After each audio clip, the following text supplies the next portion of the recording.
Pesawat yang terbang di area yang dilakukan realignment kini mendapatkan pelayanan navigasi oleh Airnav Indonesia. Contohnya, sebelum realignment, bahkan untuk penerbangan domestik seperti Halim ke Matak, harus kontak operator navigasi penerbangan Singapura ketika memasuki Kepulauan Riau. Pada penerbangan internasional, misalnya dari Hong Kong tujuan Jakarta, saat melintas wilayah Indonesia di perairan Natuna, harus kontak operator navigasi penerbangan Singapura. Kemudian baru Airnav Indonesia yang melayani Jakarta Vir. Setelah dilakukan realignment Vir, ketika memasuki ruang udara Indonesia, kedua pesawat tadi kini dilayani oleh Airnav Indonesia.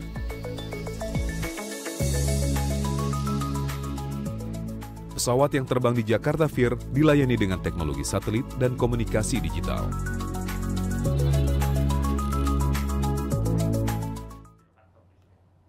Assalamualaikum warahmatullahi wabarakatuh. Bapak, Ibu, dan saudara-saudara sekalian, sudah lama ruang udara kita yang berada di atas Kepulauan Riau dan Natuna dikelola oleh Singapura. Dan berkat kerja keras semua pihak, kita telah berhasil mengembalikan pengelolaan ruang udara di atas Kepulauan Riau dan Natuna kepada NKRI. Dan ini menambah luasan Flight Information Region VIR Jakarta sebesar 249.575 km persegi. Alhamdulillah, saya telah menandatangani Peraturan Presiden Perpres tentang pengesahan Perjanjian VIR Indonesia dan Singapura. Kesepakatan ini merupakan langkah maju atas pengakuan internasional terhadap ruang udara Indonesia, yang sekaligus meningkatkan jaminan keselamatan dan keamanan penerbangan, serta bisa meningkatkan pendapatan negara bukan pajak. Dan hal ini bisa menjadi momentum untuk modernisasi peralatan navigasi penerbangan dan pengembangan SDM Indonesia. Terima kasih. Wassalamualaikum warahmatullahi wabarakatuh.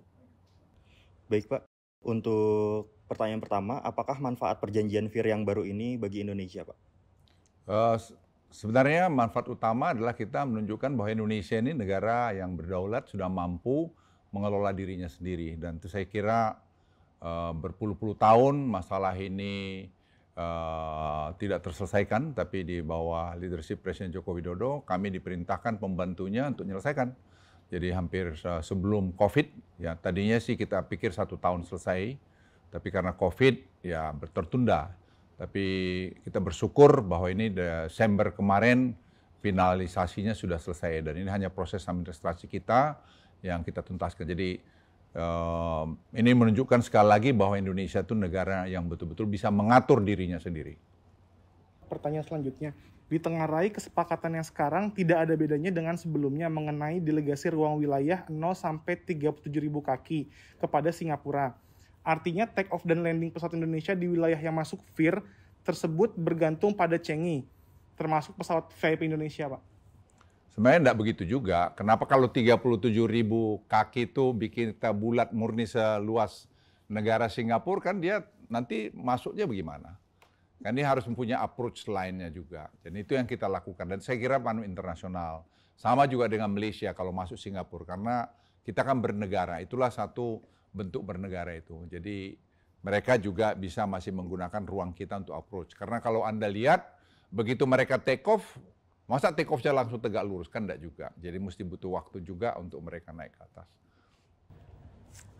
Pertanyaan berikutnya Pak, selain tercapainya kesepakatan VIR ini, apakah ada kesepakatan lain Pak yang dicapai seperti investasi atau ekstradisi? Presiden memerintahkan kami ada 3 sebenarnya. 1, tadi mengenai VIR, yang tadi Bapak Presiden sudah sampaikan, sudah tanda tangan perpresnya. Yang kedua adalah ekstradisi, dan yang ketiga adalah DCA, Defense Cooperation Agreement. Ini pun sudah selesai, hanya tinggal ratifikasi di parlemen kita saja. Saya kira Presiden juga sudah memberikan surprise-nya ke sana, dan insya Allah tidak akan terlalu lama lagi akan selesai juga. Baik, lalu bagaimanakah mekanisme konsep Civil Military Cooperation Framework ini, Pak, yang akan dibentuk berdasarkan perjanjian VIR yang baru? Lalu bagaimanakah framework ini dapat menjamin kepentingan Indonesia terhadap pelanggaran wilayah udara, Pak? Kita juga berjanji, ini juga menarik bahwa ada staf kita yang ada di Changi Airport.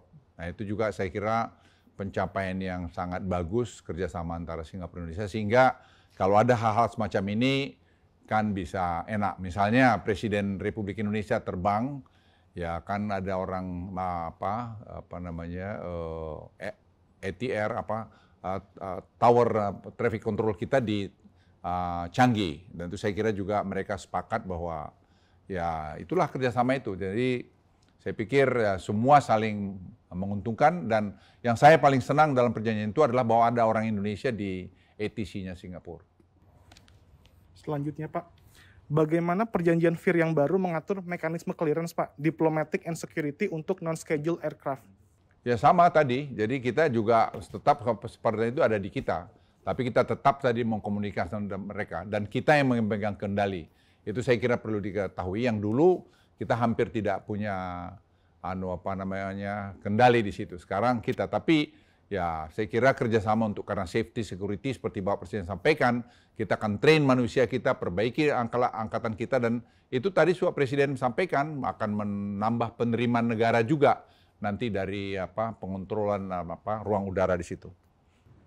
Kemudian Pak, perjanjian VIR yang baru ini apakah ada pengaruhnya terhadap perjanjian Indonesia-Malaysia tahun 1983 tentang pemberian koridor laut dan ruang udara yang di atasnya untuk lalu lintas pesawat udara Malaysia di antara Malaysia Timur dan Barat? Sekarang sudah oleh Pak Menteri Perhubungan sudah dibicarakan, dan saya lihat tidak ada masalah.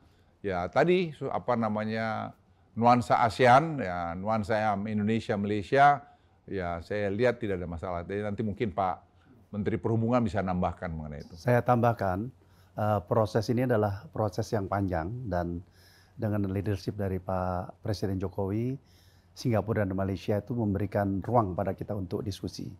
Dan diskusi kita lakukan lebih dari 60 kali, dan diskusi itu bicara mengenai teknis.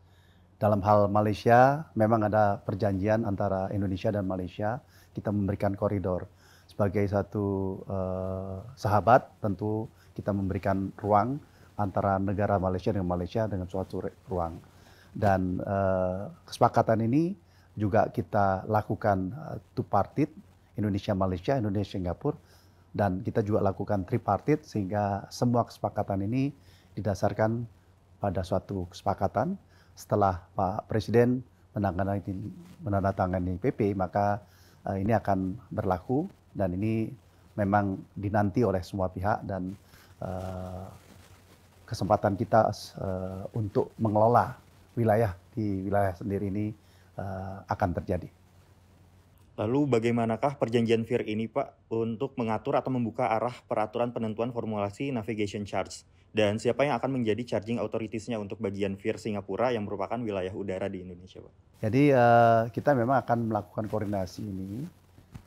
Tadi apa yang disampaikan oleh Pak Luhut, maka safety menjadi suatu kepentingan yang utama. Tetapi juga seperti Pak Presiden sampaikan, kita mendapatkan charging untuk navigasi.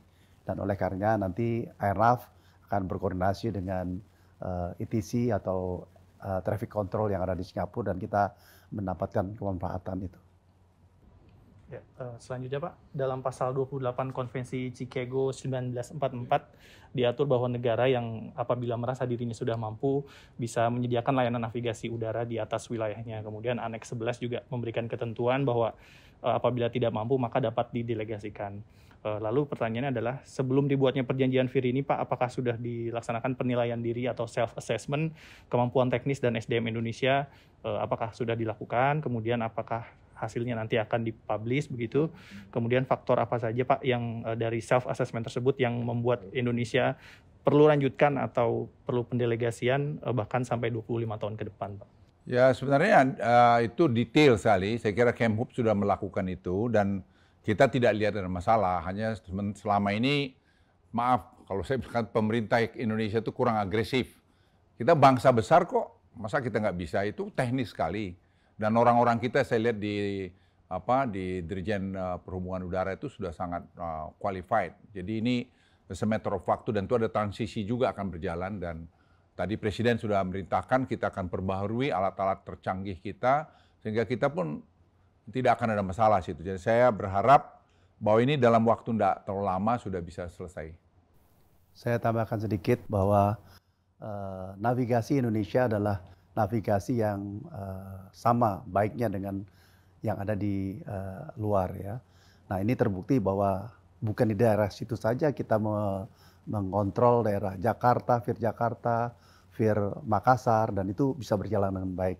Jadi bahwa itu terjadi suatu pelimpahan dengan serta-merta kita bisa melaksanakan itu. Dan kita sudah mampu, dan IQ juga memberikan suatu apresiasi pada kita, satu negara besar yang mengelola jumlah pesawat yang besar dan mampu dengan baik. Apakah dengan pertentangan komitmen perjanjian VIR tersebut dengan pasal 458 Undang-Undang Penerbangan akan direvisi, Pak? Ya, saya pikir nanti kita lihat Pak Menteri Perhubungan mungkin lihat lagi apa mungkin yang perlu kita sesuaikan di sana. Tapi yang jelas sejak ini ada di kita, kita sekarang sudah memainkan peran kita sebagai negara yang berdaulat untuk mengelola daerah kita sendiri. Tapi tidak boleh lupa bahwa kita ini bertetangga, jadi harus juga membangun kerjasama itu. Satu. Yang kedua, memang betul perjanjian kita bikin 25 tahun. Mereka tadinya ada permintaan lebih lama, tapi saya pikir 25 tahun, nanti kita evaluasi tiap 5 tahun kalau ada yang perlu di sana-sini. Perbaikan-perbaikan penyesuaian untuk kepentingan kedua belah pihak. Terakhir Pak, mungkin untuk menjelaskan kepada publik, kenapa aturan ini hanya berbentuk perpres Pak? Apakah cukup kuat gitu, kemudian apakah kedepannya akan bahkan bisa dijadikan undang-undang? Sebenarnya kalau untuk ini cukup dengan perpres, karena sebenarnya sudah semua aturannya ada. Jadi kemarin kita juga lihat, nah yang menjadi harus dari keputusan dari DPR itu ada kedua. Satu ekstradisi, yang kedua Defense Cooperation Agreement. Dan ini pun saya kira sudah sampai di parlemen, dan kita juga sudah berbicara dengan DPR mengenai ini, insya Allah saya kira juga tidak ada masalah.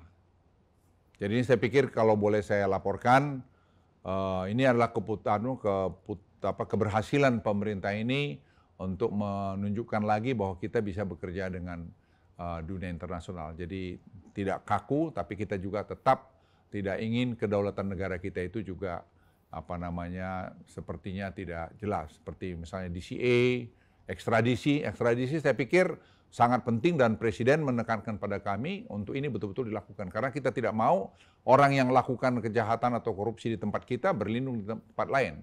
Dan itu saya kira satu keputusan yang sangat-sangat strategis. Ya, jadi kesepakatan ini sudah sangat jelas sekali. Ini merupakan langkah yang maju atas pengakuan internasional terhadap ruang udara Indonesia. Ini jelas sekali udah. Yang nanti kembali sekaligus meningkatkan jaminan keselamatan dan keamanan penerbangan kita.